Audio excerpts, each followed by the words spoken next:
You're listening to the SEO Mindset Podcast. Now, we are not your typical how to do SEO podcast. No, we are not. With the help of our guests, we cover those all-important topics around career development, personal growth, and mental health for those working in the SEO industry. You got to be working on your own internal algorithm, like what we did there. So, if you like the sound of our podcast and you think this is a bit of me, shall we crack on with this week's episode? The last time you spent time with someone or a group of people, how did you feel afterwards? Did you feel energized, happy, or supported? Perhaps you came away feeling drained and more negative feelings.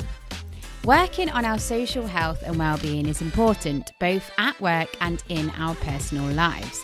Being aware of the people who we surround ourselves with and how they make us feel is so crucial, because it helps us to either plan to spend more or less time with that person or group of people, or perhaps just be a little bit better prepared. A few weeks ago, we published the live recording we did in Brighton. So the collaboration that the SEO Mindset does with Jack and Search with Candour, Jack Chambers Ward, and the live podcast was all about how social health is key to career success. If you've not checked that episode out yet, where have you been? There will be a link in the show notes. This week, I have the ever so lovely Steve Paine from SISTRIX joining me to continue this conversation. SISTRIX has sponsored the live podcast from day one. We're 6 live podcasts in and they've supported every single one. So big shout out and thank you to SISTRIX, as we couldn't do these events without them. In this episode, me and Steve chat about the live podcast, our own experiences of social health and well-being, and how we support ourselves. Make sure to stick around to the end as we run through the data SISTRIX provided on the night all around this topic. It was fascinating digging into the data and understanding user behaviour, intent and more when it comes to social health and well-being. Who was Steve?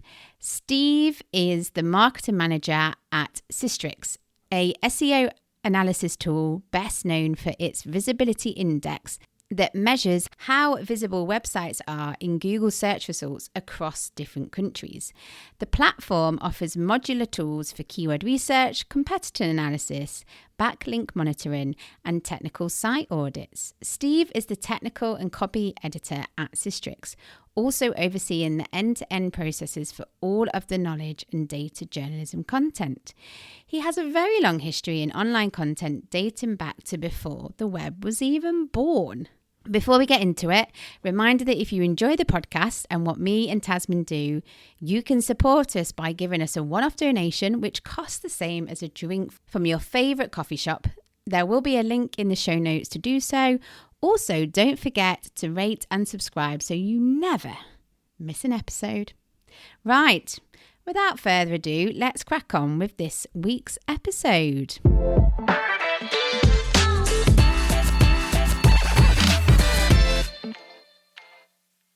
A very warm welcome to Steve. Good. I don't even know when this is going out. Afternoon, evening, could be middle of the night in the middle of Australia. Say morning, and then you've got all of them covered. G'day. So, Steve, where in the world are you joining us from? I'm in Bonn in Germany this afternoon, where it is quite chilly. And where my head office is here at SISTRIX, and my desk is just there. That's me. Fabulous. Every day. I mean, so British custom is to always discuss the weather. Is it the same over in Germany, or is it not? No. Definitely not. Actually, an ongoing issue I have with my wife is discussing the weather. Still doesn't get 27 years later that I'm trying to instigate a conversation and be nice, and she still thinks that I really want to know what the weather is like and that I'm making her find out what the weather's like. She resents that. It's so funny. If she listens to this, she'll laugh. would she be laughing and rolling her eyes at the same time? Yeah, probably. I can see it. I can visualize it. How are you and where are you sitting anyway? So I'm in the UK, home of Worcestershire sauce. Oh, that's a great word for Germans. Yeah. They can't do that. I've got a few American friends, and yeah, it's always quite fun to hear them say it as well. That's a great one. But yes, home of Worcestershire sauce, and I have walked past the factory a few times, so it's not that far from me. Like that. Oh, you're not a fan? You don't like the smell? Oh, it's pungent, isn't it? Pungent one. I mean, great word. And yes, I would say pungent. So when you're having cheese on toast, Steve, what are you doing with it? You're not putting Worcestershire sauce? Is there something else? Oh, I probably would. It's not freely available here. I probably would have your Worcestershire sauce in the fridge if it was freely available.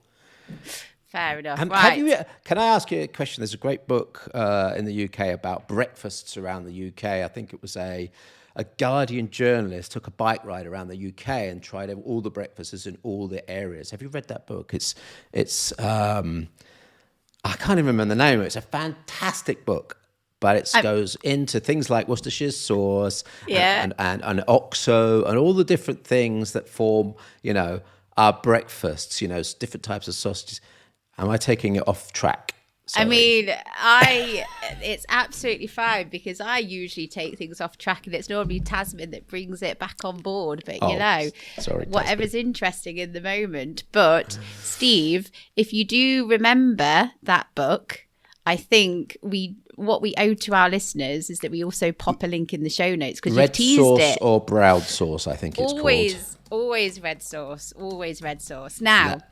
As fascinating as this conversation is, I'm going to get us back on track, Steve, because otherwise we'll be half an hour and we would have not even touched the topic that we're meant to be discussing today. So first things first, a massive thank you to SISTRIX for sponsoring the live podcast that we do with Search with Candour. So it's become a bit of a tradition, hasn't it? So massive thank you, because from day one, so the last one that we did was the 6th live podcast, which is a bit bonkers. And you've always been with us from the get-go. So thank you so much for supporting us. It's been a great event. And do you remember, I think the first event was only about 30, 40 people. And now you've filled up that room there in the lanes. And it's a great warm-up. I love the event. It's really friendly. You have a nice open community there. So it's absolutely a pleasure to be supporting that. No doubt about that. And it just goes to show, doesn't it? So when we first started, we had 30, 40 in the room. And over the years and over the events, we've grown and we filled the room. And that just goes to show how much the event is needed. Yeah, absolutely. And especially in a place like Brighton, where some of the issues that you cover are actually very important, because you've got a conference that's one of the biggest in the scene. 4,000 to 5,000 people go through that hall in 3 days. You got people talking, you got people presenting. There's a lot of issues to deal with there, and I like the way that the SEO Mindset podcast helps people just ease themselves into the Brighton SEO, especially for those people that are new there and new speakers especially. And I think it's important because we always pick topics that kind of go under the radar, or they're not seen as important as AI, for example, or as important, but they are, because we are always, so the reason the SEO mindset and me and Tasman started was to support the SEO community to talk about personal growth, mental health, career development, like the soft skills or the core, or working on yourself, investing in yourself, because you as a person, you as an individual is important, isn't it? Yeah, absolutely. I probably don't take as much notice of it as I should. And since going to your little sessions there, I've thought a lot more about it. And I still practice Tasmin's breathing exercises that she gave us, I think probably in the first or second session that was there, the deep breathing. I do that before I go on stage. So if you know, you can tell Tasmin, thank you, I'm still using that. Yeah, and that's what it's all about. It's about giving our audience members or listeners strategies, tips, practical things like breathing exercises that they can use at times where they're feeling nervous, anxious, angry, all of these different emotions that come up because we are passionate as SEOs.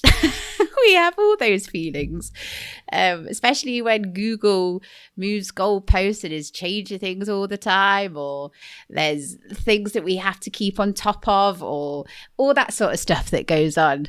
Yeah, that's right. We're in a fast-moving environment.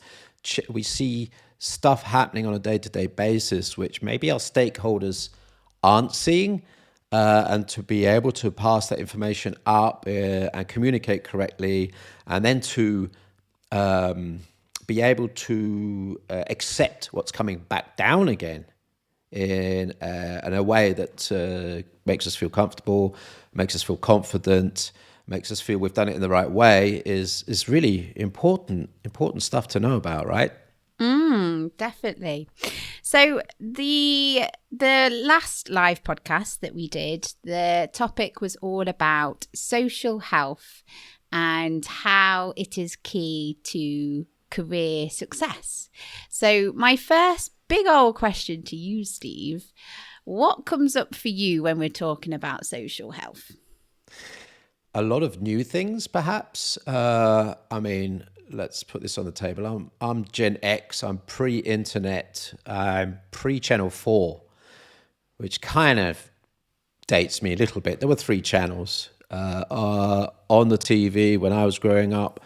Radio was a big thing in our life, and when that wasn't hitting the mark for us kids, we were outside, and neighborhood was our social health, as being with the people that we wanted to be with, because there literally was nothing else to do. Playing cards with friends and that sort of stuff, riding bikes, crashing bikes, falling over, all that sort of stuff. So that, when I think back to my youth, that was my social health. But it translates, right? That group of friends, that group of the environment that you put yourself in is exactly what social health is about, right? Or did I completely get it wrong? No. I mean, perfect. It's all about being intentional with who surrounds you. And it's about being aware of who you can go to for support, who you can go to who's going to help you, who you can go to when you've got a bonkers idea and they're not going to be like, Sarah, no, just no. Do you know what I mean? That they're going to be like, yes, I understand what you're trying to do, but have you thought about it this way? So it's about being intentional about who is in that community, who is around you for that. But on the flip side, it's about being aware of who drains you. Like, we've all been in those situations where you spent some time with people and you either come away from that time invigorated, or you come away from that time thinking, "God blimey, like I feel a bit meh now." Do you know what I mean? I know exactly what you mean. I think in all of our friend communities, our friend circles, we have examples of both of those, right? I certainly do in my friend circle. Being able to manage that and going to the right people with your problems is important. Knowing who you can talk to is really, really important. Yeah. And it's about understanding who that is at work as well, because like if you're in a team, who is around you that you know that you can go to. But if you're freelance, so for example, I've been freelancing for over a year, And so I don't feel lonely. And so I don't ever feel like, oh, it's all on me all the time, or I don't have someone that I can lean on. I've been intentional in finding other freelancers, other people that are like me.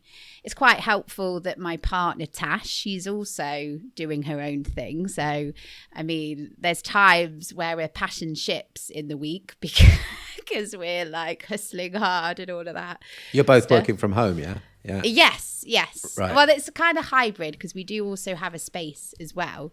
And I'm also aware because we've talked about the toxic hustle culture as well, but that's for another episode, I think. But like, it's also about change as well, isn't it? So, for example, you said that you're in Bonn in Germany, and you moved from the UK, I'm guessing, to Yep. Yeah. So I imagine that was some adjusting, and that was some period of time to get used to that, or to understand social health in that kind of way. Oh my goodness, yes. Probably a 20-year process to really work out who my close friends were, who the friends were I could speak to, because as an expat, I don't know if you've ever experienced it, but you will move away and then you'll instantly have a honeymoon period where everything is great, and then every time you go home, you annoy your friends by telling them the food's better and then everything's better, and then you get past that honeymoon period, and then you're sort of like you're reaching out for home comfort, so you go to your expat community. And then you realize, well, that's probably not my long-term friends because they are usually a transient community. And then you have to find real friends, and that becomes very difficult because you've got to learn the language, you've got to have find people that accept you because you're never going to be a native speaker, and then you've got to get through the cultural differences, which for Germany and the UK are surprisingly vast, the cultural differences. We think that Europe is, I mean, we obviously have a lot of similar family and religious structures in Western Europe, but, sorry about my camera, that wasn't supposed to happen. I loved it. It was dramatic. Wow, So that's. I think I've got one of those AI cameras that just thinks it can zoom in when it wants to. So for those that are only listening audio, all of a sudden the camera zoomed in on Steve, and I loved it. Very and now we're zooming out. I'm so sorry. This has got a bit weird. It's fine. Yeah, this is what AI does for you. Adds drama when you least expect. So then you get into that, getting back to the point, you've got to get over the culture differences, the language difference, and and I've probably found one or two very, very close friends, apart from my wife and my kids, that that I'm able to talk to at that sort of that close friend level. It's been a tough one, 20 years. And I imagine as well, it's not just personally. I'm guessing working in the UK compared to working in Germany is very differently. So we joked, didn't we, before recording about, I'm sure it's fine to be 5 minutes late to a meeting. You've got that grace period. And then you kind of gave me eyes like, oh, no, that doesn't happen. No, not here. Not here. And we also have a very different working from home culture here. That office behind me, for those of you that are not on the podcast, I'm sitting in my office. The people in that office are there every single day. There is no working from home here. We are a little bit extreme in terms of working from the office, but in Germany, there's definitely not that working from home culture, which actually reminds me, I wanted to ask you about how long you've worked from home, because I worked from home for 7 years, and after about the 5th year, I actually started to struggle. It took the first years were the honeymoon years of working from home, but after that, I started to struggle quite a bit, and I ended up going to a co-working place. I don't know if you've ever thought about that, but as a social well-being structure, it was extremely helpful to me. I met a lot of people and this is about 8 years ago now that I was there, that I still know today and still communicate with today at my local co-working place. I have to big up co-working. I'm a big fan of it. So, I mean, there's two things I want to pull out, because you've made a really good point that whenever there's a big change, there is this honeymoon period and I can just think of so many instances where I'm just like, yeah, I can see that. So when you're new to something, or something feels a little bit new or fresh, or you're not quite too familiar with it, of course it's going to feel exciting and all of that good stuff. So I first started working from home during COVID, and it did feel quite, because instead of like commuting, your commuting was from one room of the house to the other.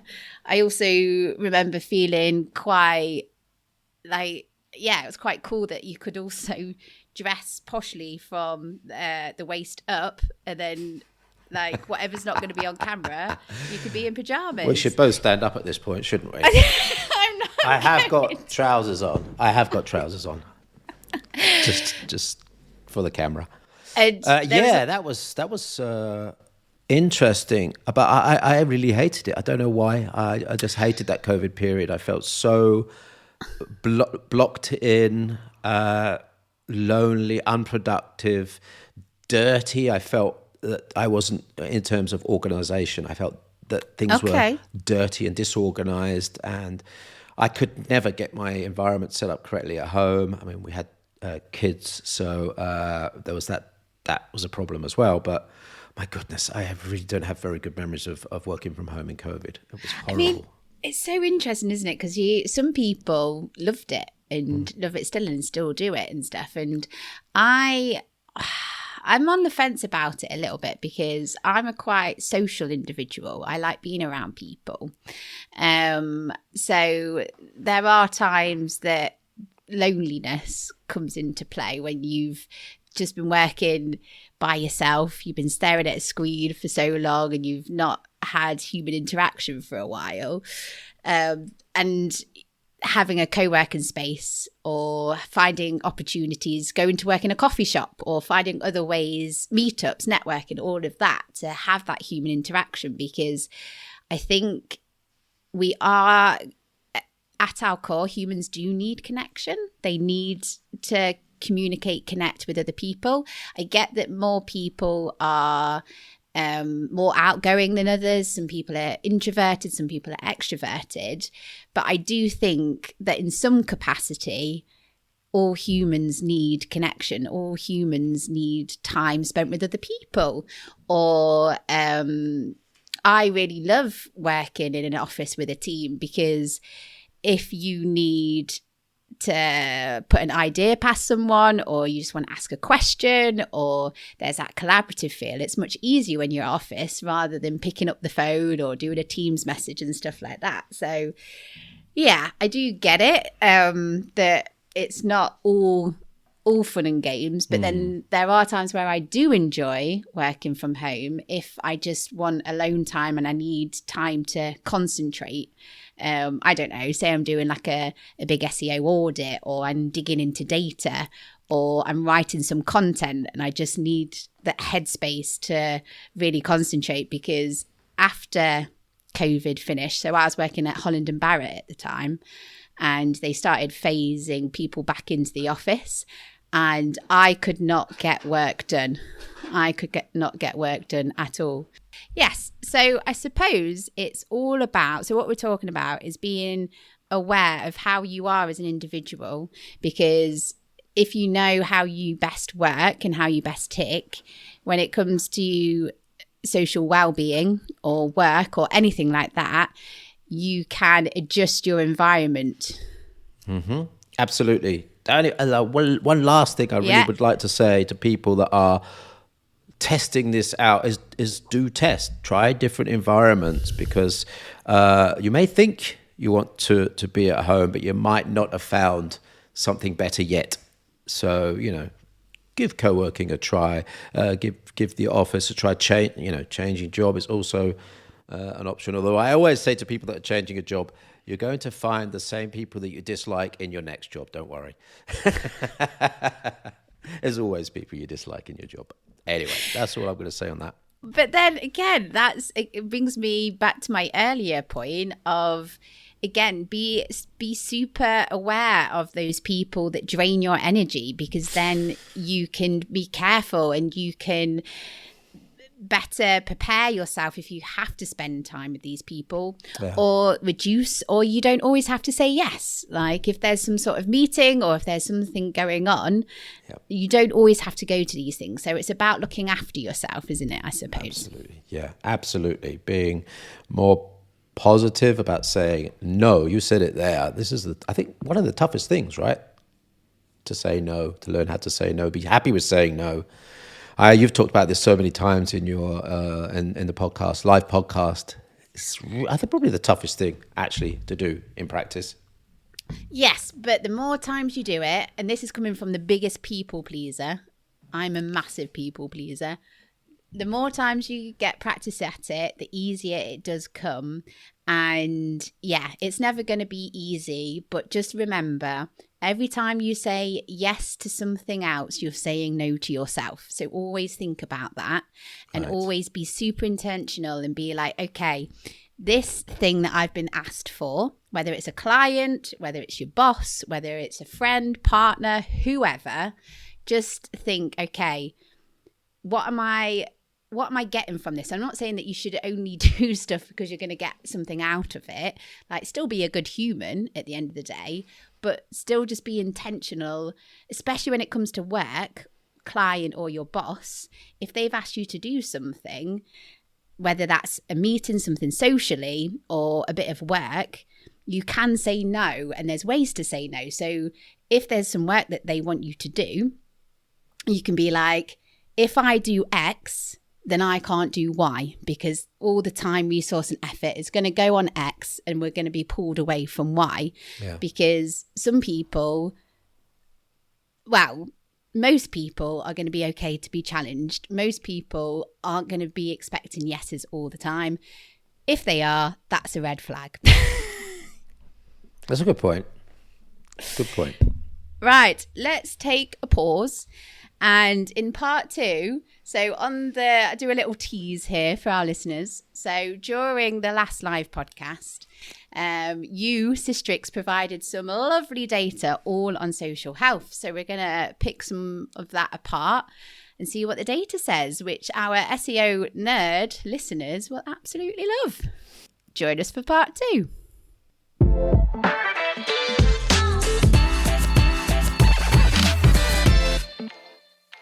You probably already recognise this voice, but Sarah here. Are you enjoying what me and Tasman are doing and fancy supporting the podcast? Well, it just so happens that you can. Now, for the same price as a Starbucks, Costa, or your favourite coffee shop coffee, you can give us a one-off tip or a monthly donation. If you fancy doing that, follow the link in the show notes. Why not also help us share the podcast? Get the word out there. Share us with your friends, colleagues, family, anyone who you think would benefit from our podcast.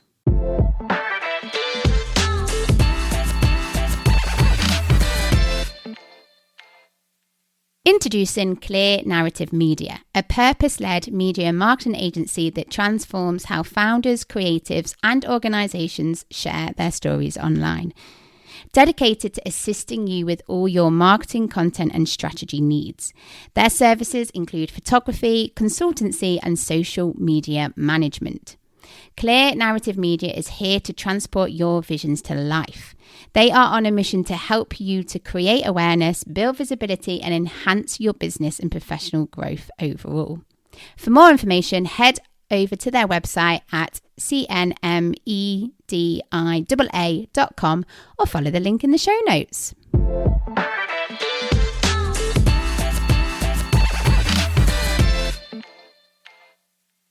Hi, Tasman here. Are you looking to take your career to the next level? Be more visible, earn more, but also take care of your well-being and have work-life harmony? Well, I can help you because I'm offering you a free 30-minute consultancy call. Together we can go through where you want to be, and how to get there. Simply click on the link in the show notes, fill in a form, and I'll get back to you.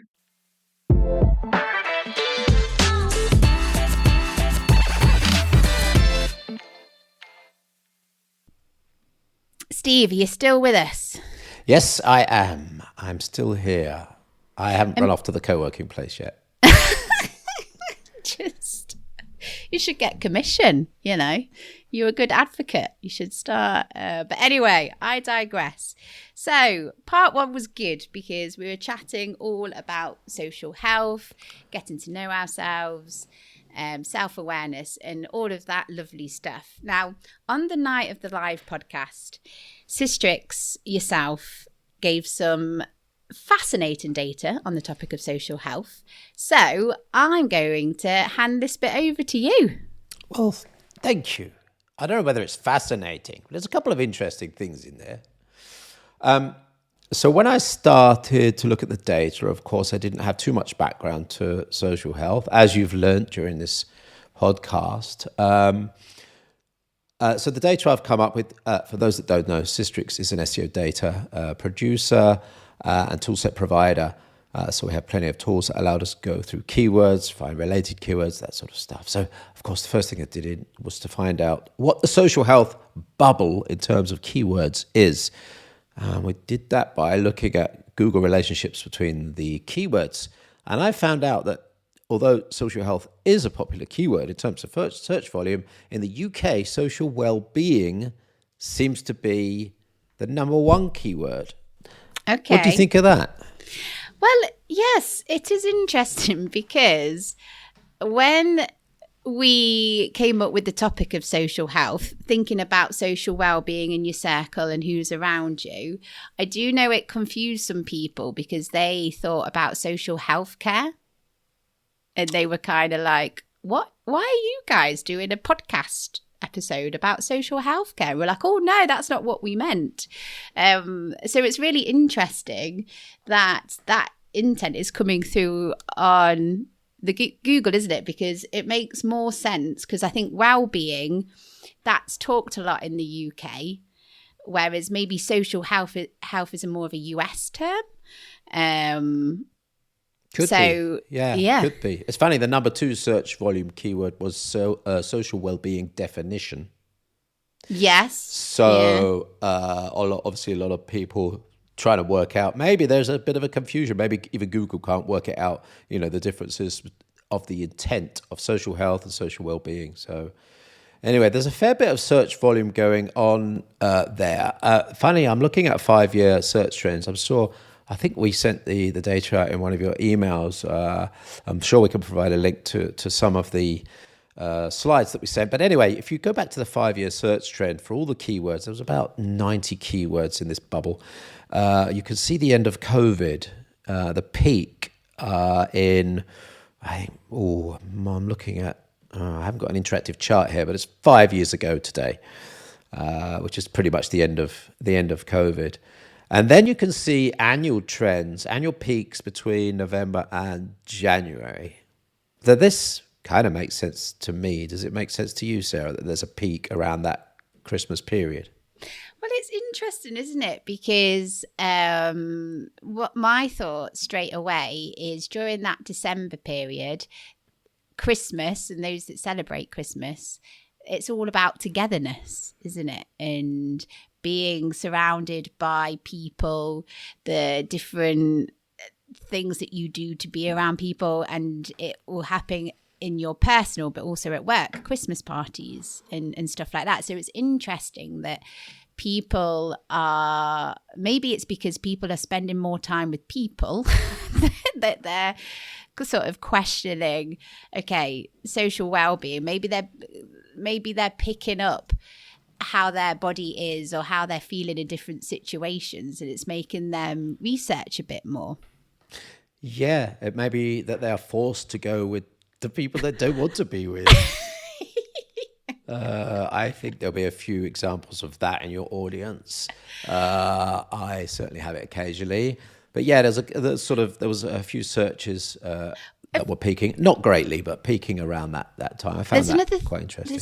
there's another thought that comes into my brain as well, is maybe it's hard to sort of balance the two as well, because during December, because there's so much social and things going on, maybe work pressures are also adding to the social well-being, because I don't know about you, but there's always a mad scramble before people switch off for Christmas, like making sure things are in a right place, that all clients are happy, or if you're in-house, that bosses and all campaigns and all of that stuff is sorted and you've got things ticking over the Christmas period.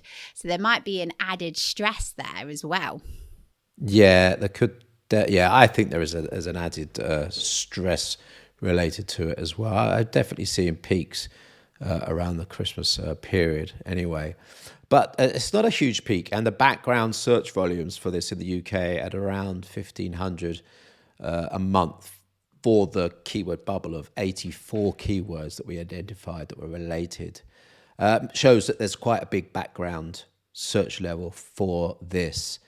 Of course, this is Google search. I think I already said to you that we really should look into AI and how that is impacting people's social wee-bit. This is a topic for the next SEO Mindset podcast, please.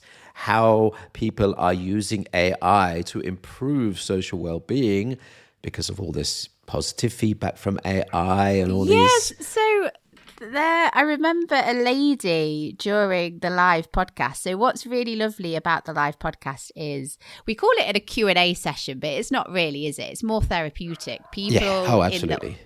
People in the audience share their stories. They relate to the topic and all of that lovely stuff. And there was a lady who said that there's times where she talks to her AI more than her partner or something, or did she say something along the lines of she went to AI because her partner was annoying her? There were a couple of examples of people that really were having I have to call it a relationship with a chatbot. But this is quite a topic now. I'm just trying to find the article that I read at the weekend on The Guardian, which was quite fascinating. But a ridiculous number of people are saying that they are happy to have AI there as a chat experience for when other people are not there. So anyway, this is definitely a topic for the future, right? Yes, definitely. Because also what I'm thinking about as well is I know that people...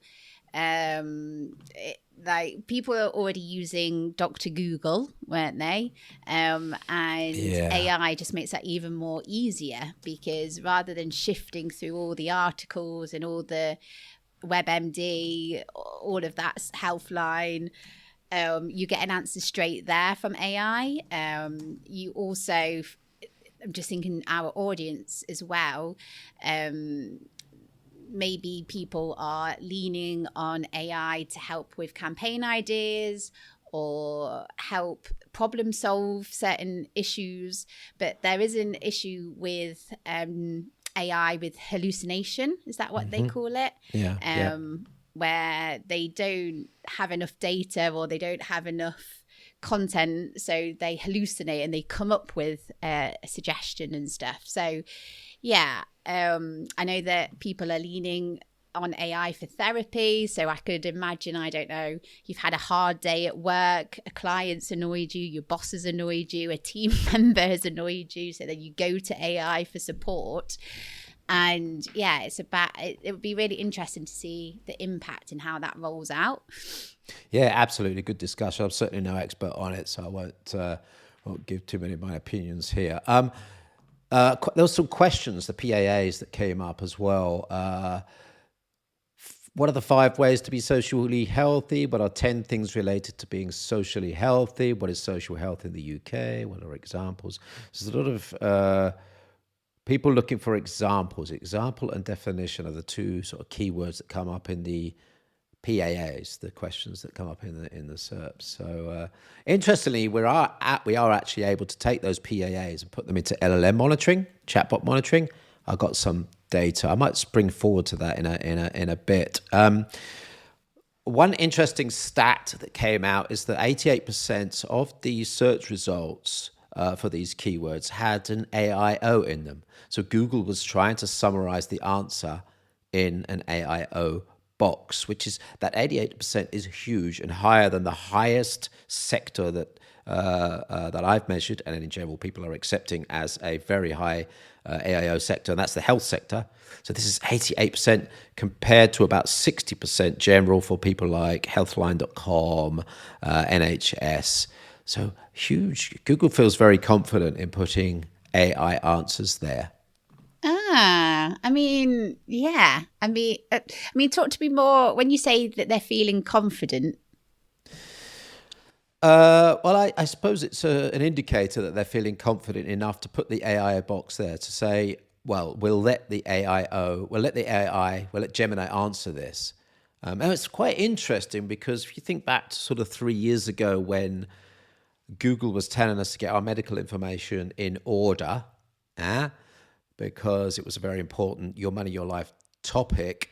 They are now in a position to have learnt from that, and medical or health seems to be the number one sector for which AI answers are shown in SERPs, which I find almost annoying that they kind of baited us to get all that content in order, and then they scraped it all and learnt from it, and then started to offer their AI answers and hid everyone else's top content. I mean, does it surprise you? No, it shouldn't, but it's still annoying, isn't it? It is. Yeah, every time it happens, it's so annoying. It is. Oh dear. It definitely is. Let's just go to that AI. I did a chatbot tracker, so I'm just going to have a look at the data. Right, the top URLs that appeared in the chatbot tracker. So this is Gemini, ChatGPT, and DeepSeek is in there as well. So I'm happy to say that the NIH.gov, I know it's a US website, but it is the official health information website for the US government, has the number one shown URL. There's an Australian website, which was number 2. There was a US website number 3, a US website number 4, a US website number 5, a US website number 6, and nhs.uk/mental help/self-help guides was the 6th, has the 6th most attributed URL. So interesting that in LLMs, that US data is coming through. And I don't know how you feel about that. I mean, of course, mental health is mental health. It's a global thing, but there may be nuances in each country which might be important. I don't know how you feel about that. Yeah, I suppose understanding nuances in each country, because it kind of goes back to what we were saying earlier about like how people will use different terms to mean the same thing with like social health compared to social well-being. But I suppose in this example, it is interesting that like when you look at who the AI is sourcing, it is global, isn't it? Like data's coming from all over the place. Yeah. So, I mean, that suggests to me that it's globally this kind of topic or this kind of subject. It's not just trendy in one place. And I hate using the word trendy, but you know what I mean? When a topic or something or subject gets trendy and everyone's talking about it, it's usually depending on location or where they are in the world. But this seems to be a pretty, like everyone across the globe seems to be, whether they call it social health. Official websites, government websites, there's a charity website, a university website, and of course the NHS UK website. So that's quite encouraging. The problem is with those URLs is people actually don't click on them and go to those websites in a lot of the AI answers. They just read the answer. And as we know, the click-through rates on those URLs are very low. So whether people will go through and learn more from those websites. But at least they're citing reasonable websites. I've got some more questions for you. Because the entities that came up, there's a few in here that I don't know about. So well-being, sense of belonging, self-care, social model of health, mental health, And SDOH, I don't know what that means. What does that mean? Where are you looking? Oh, SDOH. Yeah, I don't even know what that means. Oh, social determinants of health. Oh, this must be a formal expression relating to social health, right? Social determinants of health. Maybe this is a well-known concept. So for those, just to make it clear, when we're talking about AI entities, what is that?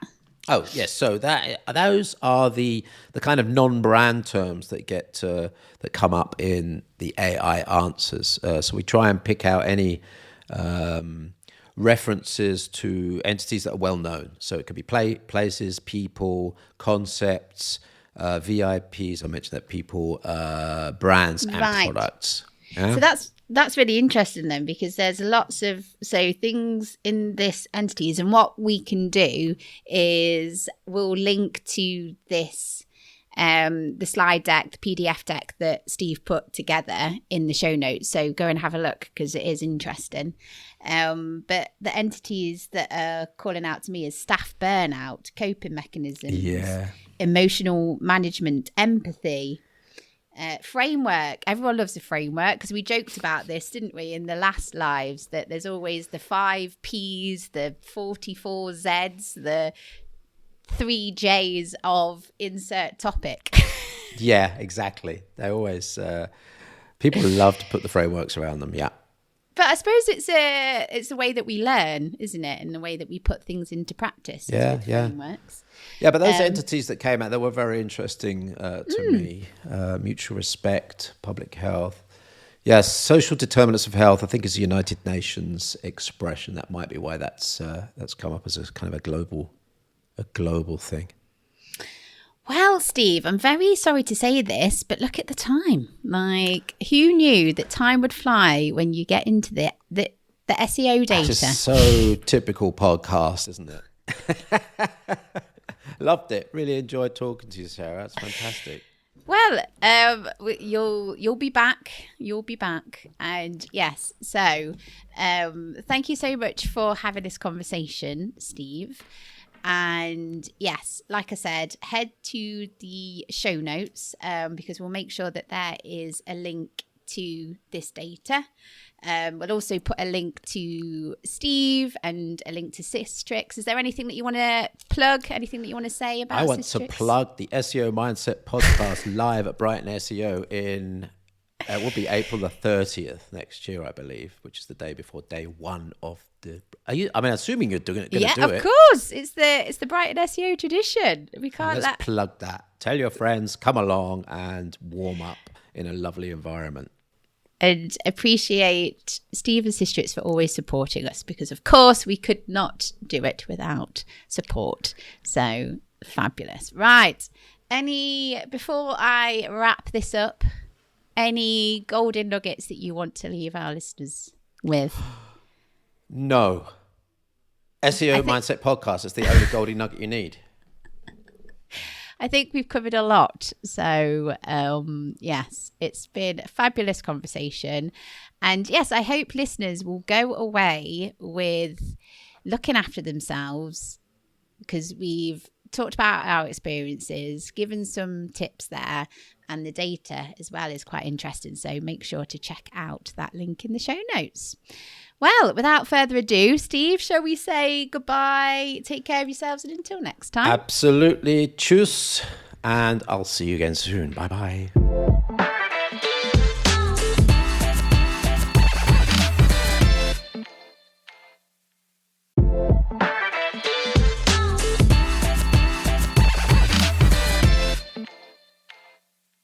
Looking to create awareness, build visibility, and enhance growth for your business, organization, or yourself? Introducing Clear Narrative Media, a purpose-led media and marketing agency that transforms how founders, creatives, and organizations share their stories online. Dedicated to assisting you with all your marketing, content, and strategy needs. You can find them on all social media platforms and online at cnmedia.com. or follow the link in the show notes.